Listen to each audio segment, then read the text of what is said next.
ఊరి పేరు Bhairavakona. Feb 14th అని చెప్పేసి కొన్ని షోస్ మాత్రమే వేసిరు. యాక్చువల్గా అయితే సినిమా Feb 16th నుంచి స్టార్ట్. సో ఓవరాల్ గా మూవీ రివ్యూకి వచ్చేసి అయితే సినిమా చూసేటప్పుడు ఈ థ్రిల్లింగ్, ఈ విజువల్ ఎఫెక్ట్స్ ఇవన్నీ చూసి సినిమా ఎంత బడ్జెట్ తో తీసిరు అని అనుకుంటే 25 crores అని ఉంది. వీకెండ్ కి కలెక్షన్స్ అయితే మూవీకి డబ్బులు అయితే వచ్చేస్తాయి.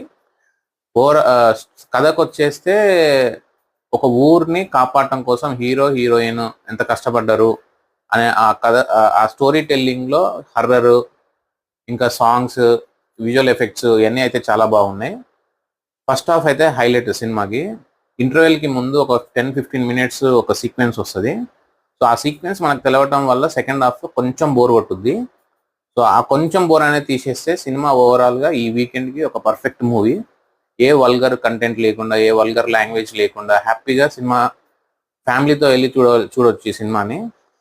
So thank you, hope you like this. Do like, share and subscribe.